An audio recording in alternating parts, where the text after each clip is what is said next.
InsyaAllah kita muka kita punya tazkirah Ramadan kita pada kali ini dengan kita sama-sama membaca Ummul Kitab ila hadratin Nabi Muhammad Mustafa Rasulullah sallallahu alaihi wasallam walal kiram ashabul nizam sya'ullah al-Fatihah. A'udzubillahi minasyaitonir rajim.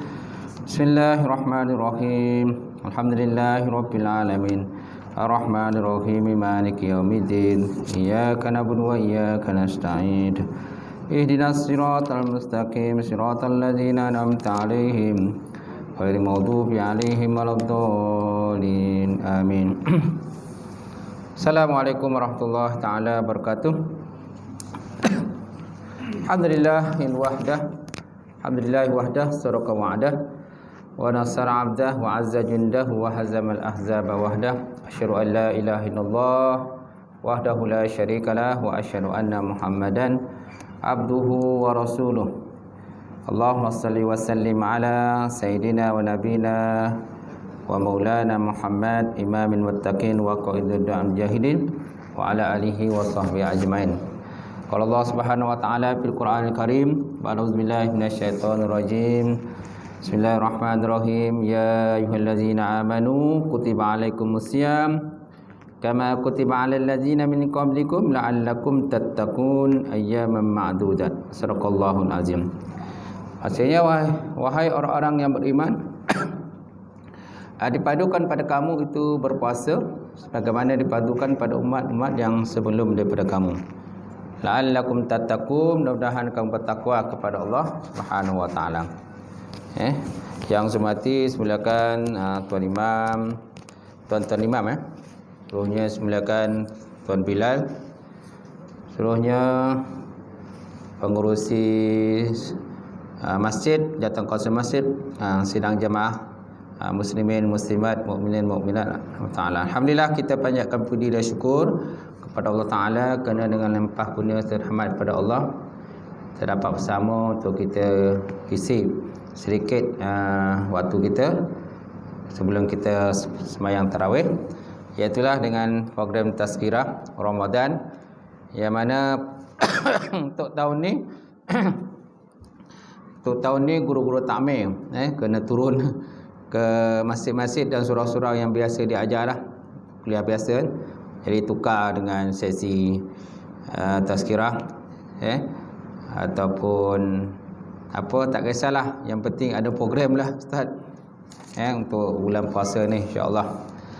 Jadi tuan-tuan dan puan muslimin muslimat berbahagia, jadi kita dah berada di Ramadan. Sebelum kita masuk Ramadan dulu, kita selalu berdoa kepada Allah. Apa doa kita tuan-tuan? Ketika dalam bulan Rajab dan bulan Syaban, apa doa kita? Kita biasa baca, Allahumma barik lana fi Rajab wa Sya'ban wa balighna Ramadan. Ya Allah Tuhanku, kan, keberkatkanlah diri kami dalam bulan Rajab dan bulan Sya'ban, dan kau sampaikanlah kami kepada bulan Ramadan. Dan sekarang kita dah berada di bulan Ramadan. Dah seminggu kan? Dah seminggu dah tuan-tuan kita bulan Ramadan. Alhamdulillah. Kita kena banyak bersyukur kepada Allah Ta'ala di atas kurniaan Allah Ta'ala. Kerana Ramadan ni ialah bulan umat Nabi Muhammad sallallahu alaihi wasallam. Dan bulan ini dinamakan dengan banyak bulan lah. Bulan barakah, bulan Quran, bulan maghfirah, bulan taubah, bulan dilipat gandakan pahala amalan, dan macam-macam bagilah nama yang para ulama berilah kepada bulan Ramadan ini. Dan bulan Ramadan dipadukan pada tahun kedua Hijrah, pada bulan Syaban pada tahun kedua Hijrah.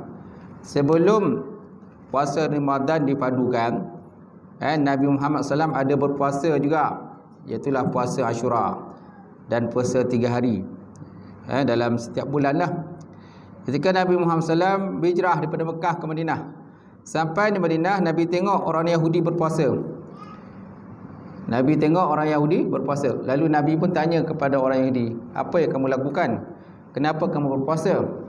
Kami berpuasa kerana mengingati akan kisah Nabi Musa alaihissalam. di mana Nabi Musa telah terselamat daripada dibunuh oleh Firaun, dan Firaun pun tenggelam dalam Laut Merah. Jadi sebabkan oleh mengenangkan kejayaan menyelamatkan diri tadi, lalu orang Yahudi pun berpuasa lah. Itulah puasa 10 Muharram. Maka Nabi Muhammad SAW kata, kami lebih berhak daripada kamu untuk berpuasa. Maka Nabi pun SAW berpuasa lah. Gitu. Kemudian lepas itulah pada tahun kedua Hijrah, barulah tuan-tuan diperintahkan puasa kepada umat baginda Rasulullah sallallahu alaihi wasallam. Baik. Kemudian puasa ni sangat banyak dia punya kelebihan lah. Sama ada dari segi ibadah kita, itu juga dari segi kesihatan kita. Kesihatan. Dan para doktor pun kalau kita nak sihat, dia kata kamu kena puasa. Kalau contohnya kita nak buat operation, kita ditekankan supaya berpuasa kalau kita nak operate. Dan perut kita ni tuan-tuan, dia pun ada masa nak rehat jugalah. Sama juga dengan mesin. Mesin pun perlu rehat. Kena servis dululah. Kita pun macam lah rehat. Kita rehat dan macam kita servis dulu. Kita punya problem. Dan perut kita ni, dia tak semestinya dipenuhi dengan makanan. Dia mesti ada ruang juga untuk udara. Kena ada ruang untuk udara. Pula dapat ngongap gitu kan. Kau penuh kan, tak dapat ngongap Ustaz. Somput. Sebab apa? Terlampau penuh dengan makanan. Itu sebabnya tuan-tuan, bila kita berbuka puasa, kita jangan makan terlampau kenyang. Kata Nabi, jangan makan terlampau kenyang walaupun benda tu halal. Tentulah kita makan benda-benda halal ketika buka puasa. Tapi walaupun begitu, tak digalakkan makan terlampau banyak sehingga memberatkan tubuh badan. Sebab apa? Lepas tu kita nak solat, kita nak tarawih, dan kita nak witir. Tak ada masa pula bagi orang tu pula dia nak baca Quran, nak bertadarus Quran dan sebagainya. Betul tak? Macam tu. Baik. Nabi Muhammad SAW bersabda, asyamu junnah. Fa iza kana yaumu saumi ahadikum fala yarfus wala yashab. Fa in syabahu ahadun aw qatalahu falyakul inni shaim. Nabi Muhammad pernah bersabda, puasa itu adalah perisai. Puasa itu adalah perisai. Maka apabila puasa salah seorang kamu, maka janganlah dia fala yarfus. Yarfu ni jangan cakap benda yang mencarut-carut lah. Jangan cakap benda mencarut-carut. Wala yashab, jangan menaik-naikkan suara, menengking-nengking. Fa iza sabahu ahadun, maka apabila mengeji akan dia oleh seseorang, memaki akan dia oleh seseorang, au qatalahu, atau memukul oleh seorang akan dia, falyakul inni shaim, maka naklah dia berkata, sesungguhnya aku berpuasa. Sesungguhnya aku berpuasa. Jadi ini orang kata antara pantang larang ketika berpuasa lah. Benda-benda yang tak sepatutnya kita buat ketika berpuasa. Fala yarfus, jangan cakap benda mencarut, benda-benda yang kata boleh menyebabkan pergaduhan, permalahan, menyebabkan kita dapat dosa. Takut nanti tuan-tuan kita berpuasa tapi puasa kita kosong pahala dia. Penat saja menahan pada makan dan minum. Penat saja menahan pada makan dan minum. Fala yarfus wala yashab, jangan kamu mencarut, jangan buat benda-benda yang cakap-cakap yang bukan-bukan. Kemudian jangan angkat suara, menengking-nengking orang. Apabila dikeji akan dia oleh seseorang, maka naklah kita kata, sesungguhnya aku berpuasa, tuan-tuan. Itulah jawapan dia. Sepatut kita bagi. Kalau disebut dalam kitab, dia kata apabila seorang itu dicaci maki ataupun dihedip, fala yarfa'u sautahu, maka jangan diangkat suara dia. Naklah dia berkata aku berpuasa. Supaya apa tuan-tuan? Supaya orang yang mencaci itu, memaki itu, jangan dia lebih tinggi daripada kita. Kalau kita lawan cakap dia, mana kita pun sama 25. Kalau kita lawan cakap dia, kita pun sama 25 daripada dia lah. Kalau sebut dalam kitab dia kata naklah dia menjawab contohnya sesungguhnya aku bukanlah maknanya aku lemah daripada membalas dengan apa yang kau lakukan terhadap diriku, tetapi aku berpuasa. Maka puasa tadi menegah ia akan diriku daripada melawan akan cakap engkau. Daripada melawan ataupun membantah cakap engkau tadi. Ini jawapan kita lah yang boleh kita bagi. Bila kita cakap macam tu kepada orang yang maki kita, jadi sebenarnya kita lagi tinggi pada dia. Kalau kita lawan cakap dia, kan, kita bertikam lidah dengan dia, jadi seolahnya macam kita ni 2 kali 5 pada dia lah. Ataupun mungkin dia lagi tinggi pada kita lagi, kita bawah pula. Jadi kalau kita nak lebih tinggi derajat kita, kata ulama, daripada orang yang memaki kita ni, so kita diamlah, senyaplah, aku berpuasa. Bukan mana aku tak boleh lawan dengan kau, boleh. Aku tumbuh pun boleh kan. Ni peninju ni dah lama simpan ni. Ni tangan ni dah lama asap ni, dia asap mayang ni. Okey. Tapi disebabkan aku puasa ni, maka aku tak nak berbantah dengan kau lah. Ni jalan yang selamat lah bila kita berpuasa. Dan puasa itu junnah. Puasa itu junnah. Nabi ada menyebutkan dalam satu hadis, dia kata puasa itu wijak. Wijak ni mana perisai. Ya ma'syaris sabab, Nabi kata, man istata'a minkum ba'ah falyatazawwaj fa innahu aghadul basar wa ahsanul farji. Fa in lam yastati' fa alai bisawm fa innahu wijak. Wahai pemuda, wahai pemudi, barang siapa di kalangan kamu mampu untuk berkahwin, maka naklah berkahwin. Kerana dengan berkahwin tadi akan memelihara pandangan mata dan memelihara kemaluan daripada buat benda yang tak elok, zina. Fa in lam yastati', kalau kamu tak mampu berkahwin, fa alaihi bisaum. Maka apa Nabi kata? Naklah kamu berpuasa. Nabi tekankan kita berpuasa. Kenapa? Fa innahu wijak. Kerana puasa ni merupakan perisai, benteng ataupun perisai daripada kita melakukan benda-benda yang tidak diingini. Dalam ayat Quran perintah puasa, la'allakum tattaqun, kan? Ya ayyuhallazina amanu kutiba alaikumusiyam kama kutiba alal ladzina min qablikum la'allakum tattaqun. Wahai orang beriman, dipadukan pada kamu berpuasa sebagaimana dipadukan umat yang sebelum kamu. La'allakum tattaqun, mudah-mudahan kamu bertakwa. Kenapa dia kata situ la'allakum tattaqun? Mudah-mudahan kamu bertakwa. Dikaitkan dengan mudah-mudahan bertakwa ini kerana puasa ni dia ada pantang larang, kan? Puasa ada pantang larang, ada benda boleh, ada benda tak boleh buat. So bukan hanya sekadar menahan pada makan dan minum saja. Mata pun kena jaga, telinga pun kena jaga, mulut pun kena jaga. Tangan-tangan jangan dalam media masa jangan type benda-benda yang tak elok. Caci maki orang dan sebagainya. Kemaluan tu juga jaga, kaki pun kena jaga. Barulah la'allakum tattaqun tu.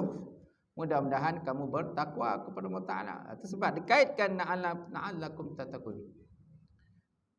Dipadukan pada umat sebelum kamu, mudah-mudahan kamu bertakwa. Kerana dalam puasa tu ada benda yang halal dan ada benda haram. Ada benda boleh buat dan ada benda yang tak boleh buat. Sebab Allah Taala sebut la'allakum tattaqun. Apa makna bertakwa? Takwa ila imtisarul awamirillah wa ijtinabu nawahi fi sirri wa alaniyah. Takwa ialah menjunjung tinggi perintah Allah Subhanahu Wa Taala, kan, dan meninggalkan segala tegahan dan juga larangan Allah Subhanahu Wa Taala tu. Masya-Allah. Baik, kemudian Nabi ada bersabda, "Iza jaa Ramadan futihat abwabun jannah wa ghulikat abwabun nar wa sufiyatish syayatin." Apabila masuk Ramadan, maka pintu-pintu syurga dibuka. Bila masuk Ramadan, segala pintu-pintu syurga dibuka.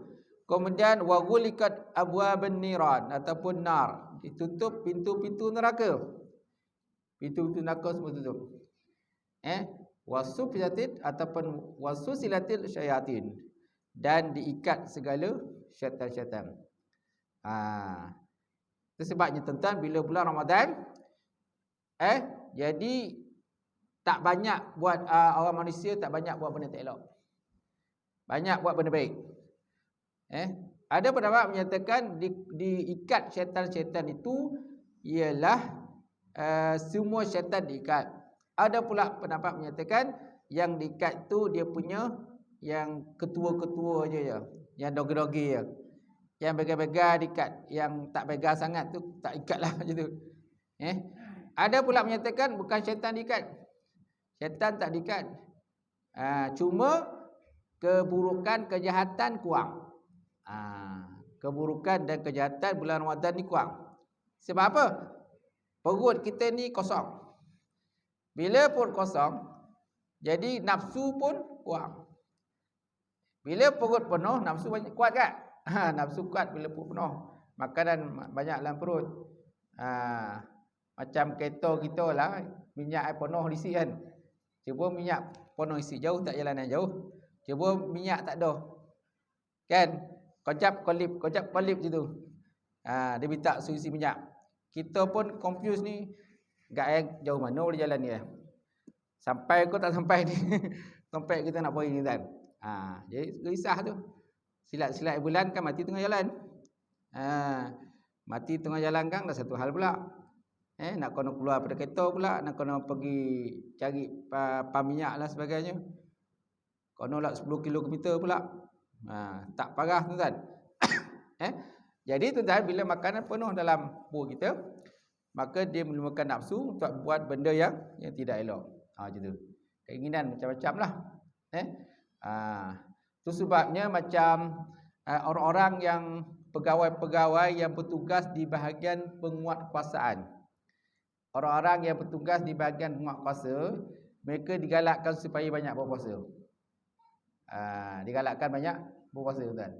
Itu juga dengan pemimpin-pemimpin digalakkan banyak puasa. Sebab apa? Biasalah. Apalagi kalau bukan berpuasa kan, orang nak projek itulah, nak projek ni dan sebagainya. Dia nak apek dia punya tu, nak copek lulus, dia bagi dia ulurlah. Dia ulurlah, kata paling tidak pun kan 10,000 ke 20,000 ke. Jadi dah berlaku rasuah ke situ kan. Sebabnya digalak, ditekankan orang-orang bahagian tangkap orang ni, buat puasa ni, memang digalakkan supaya berpuasa. Macam tu.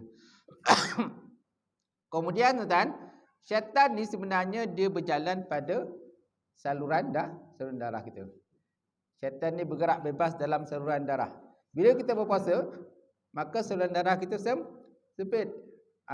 Jadi sukar untuk syaitan itu bergerak sana kemari. Dan tak banyaklah orang kata maksiat yang berlaku pada bulan Ramadan. Tuan tengoklah bulan Ramadan banyak tak maksiat berlaku? Tak banyaklah. Ada tu ada, Ustaz. Tapi kuranglah. Yang berlaku tu, yang buat tu kadang orang yang betul-betul dogi lah. Begar. Mana perintah Allah Ta'ala tak nak ikut. Kalau kita lihat pada perintah Allah Ta'ala tu, ya ayyuhallazina amanu, wahai orang-orang yang beriman kan. Wahai orang-orang yang beriman. Kita beriman tak? Kita mengaku tak kita beriman? Kalau kita mengaku kita beriman, kena ikut perintah ayat tu lah. Orang tak beriman atau orang munafik, dia akan sambil lewa je.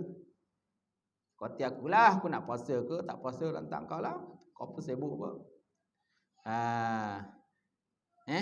Sama ada dia makan di khalayak ramai, ataupun mungkin dia makan di kedai-kedai non-muslim, ataupun mungkin dia makan ke rumah ke, dia makan langsomak ke dan sebagainya dengan kawan dia. Sebab apa? Kerana dia tak ada semangat beriman. Semangat iman tu tak ada. Ataupun iman dia tak mantap, kurang. Dia cuba orang kata mengakar Tok Imam. Imam kata kau bukan ngakar dan kau ngakar Allah Ta'ala. Ada separuh tu dia tak akan puasa dah. Imam si puasa, dia tak nak puasa, lantaklah kau Imam. Sebenarnya dia marah dengan imam ke dengan Allah Ta'ala?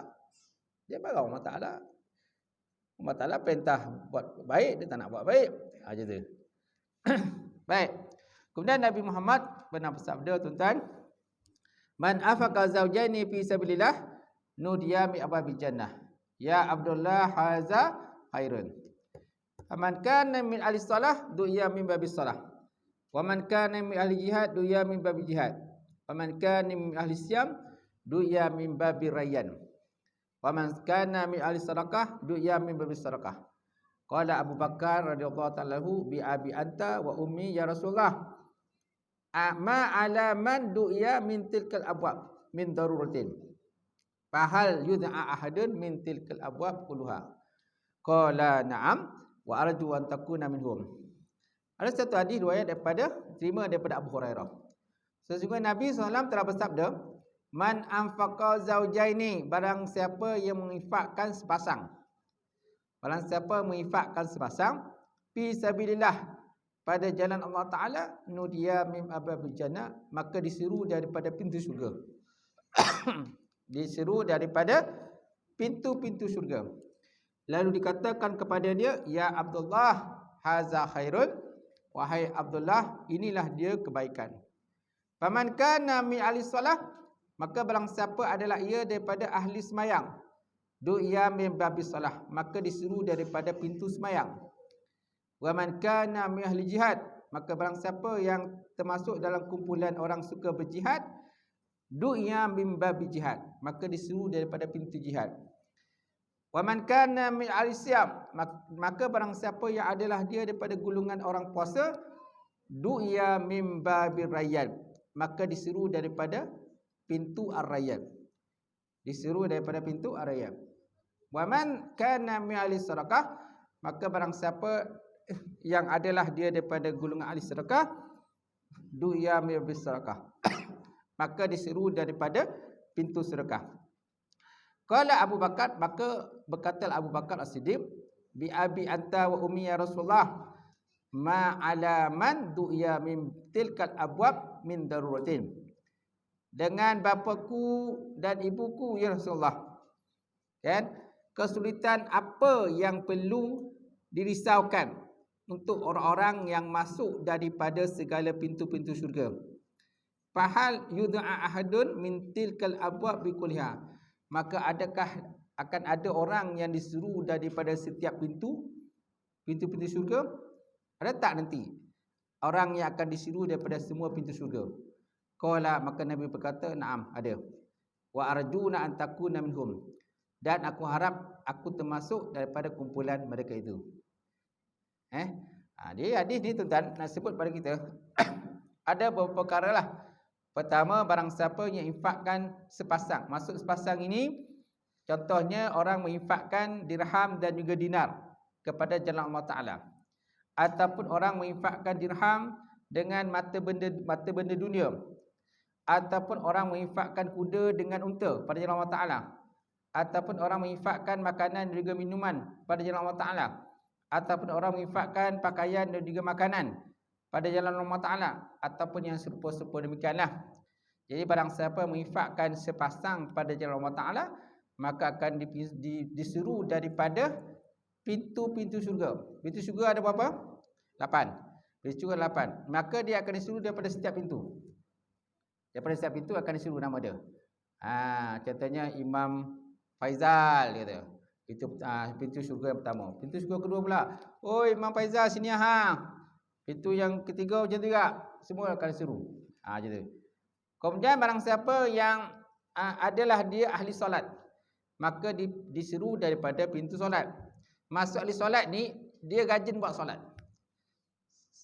Solat fardu tu memang kena buat lah. Ni solat sunat ni, dia rajin buat solat sunat. Lepas main fardu dia buat solat sunat, dia buat solat sunat duha lah, solat tu lah, macam-macam tu solat sunat dia buat. Maka disuruh daripada pintu solat. Kemudian barang siapa yang rajin berjihad pada Allah Ta'ala, maka disuruh daripada pintu jihad.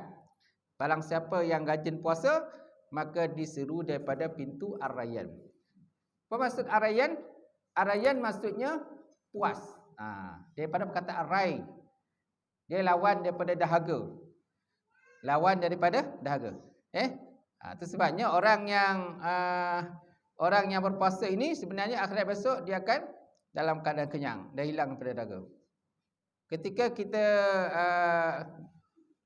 buka tu, dia ada dua doa yang boleh kita bacalah. Sama ada kita baca doa Allahumma lakasumna wa bika amanna wa ala rizqika atawna wa alaika tawakkalna bi rahmatika ya arhamar rahimin. Itu satu doa.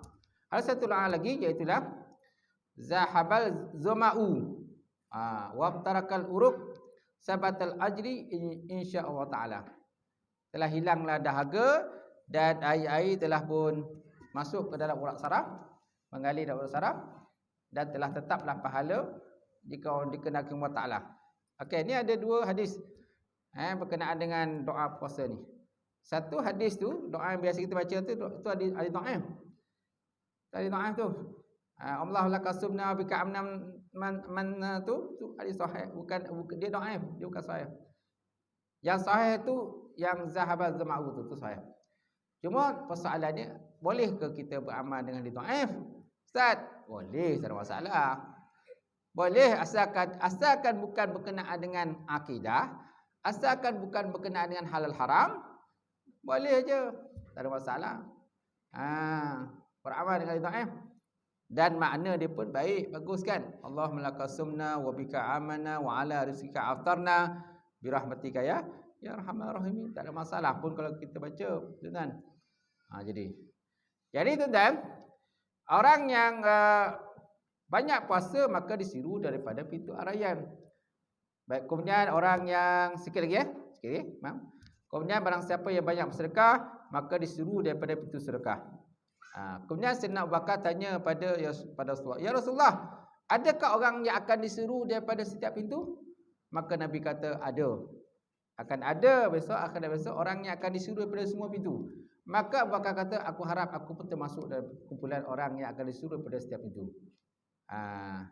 Dan Abu Bakar ni tuan-tuan, kita memang tahulah dia Bakar ni, orang ni dia seorang yang biasanya mendahului daripada sahabat yang lain dalam buat apa saja benda kebaikan. Sayyidina Umar tuan-tuan pernah cuba challenge lah ataupun lawan Abu Bakar dalam buat baik.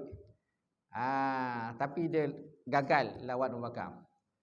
Sebab Abu Bakar ni maknanya semua benda baik ni dia semua ke depan. Kalau ada dengar orang sakit, bila Sayyidina Umar nak pergi tengok orang ziarah orang sakit, rupa-rupanya Abu Bakar dah sampai dah. Abu Bakar dah sampai situ dah. Kalau dalam bab sedekah, Abu Bakar dia dulu ke depan bab sedekah. Dalam bab sembahyang berjemaah dia pun dulu lagi. Itu sebab tuan-tuan, ulama ada menyebutkan bahawa Abu Bakar ini yud'a min abwabis samaniyah. Abu Bakar akan disuruh daripada pintu-pintu yang 8. Li'annahu kana Sayyidina Abu Bakar ini dinamakan sebagai sabaku idal khair. Sabak ni orang yang menjadi penaja kepada benda baik, ataupun orang yang ke depan sekali dalam buat baik. Jadi para sahabat semua kalau nak lawan Abu Bakar memang tak terlawan lah. Tapi kalau Nabi dululah. Nabi memang dia Nabi kan, dia tentulah lagi atas lagi. Tapi yang orang nombor 2 ni, di kalangan para sahabat ni, siapa yang paling ke depan? Rupanya Abu Bakar. Kalau ada orang sakit dan sebagainya, dia pergi dulu. Pergi ziarah orang sakit. Sayyidina Umar sampai situ, dah ada Abu Bakar rupanya. Aku ingat aku nak dahulu pada dia, rupanya dia dah dahulu aku dah. Masya-Allah tuan. Itulah Sayyidina Abu Bakar. Sekadar saya kasihkan sekadar itulah tuan-tuan. Kita punya pembincangan kita tazkirah. Lebih kurang dalam setengah jam kita dapat berkongsi. Mudah-mudahan dengan sedikitnya tazkirah kita, perbincangan kita pada malam ini sebanyak akan dapat meningkatkan ilmu kita, dapat meningkatkan ketakwaan Allah Taala. Sampai itu mudah-mudahan Allah Taala menerimalah ibadah puasa kita, amalan puasa kita, serta ibadah solat berjemaah kita, tarawih kita, kan, witir kita, baca Quran kita, insya-Allah, dan juga amalan-amalan lain seperti bersedekah dan sebagainya. Mudah-mudahan Allah Taala akan menerima segala amalan solat kita, insya-Allah. Sekian, assalamualaikum warahmatullahi taala wabarakatuh.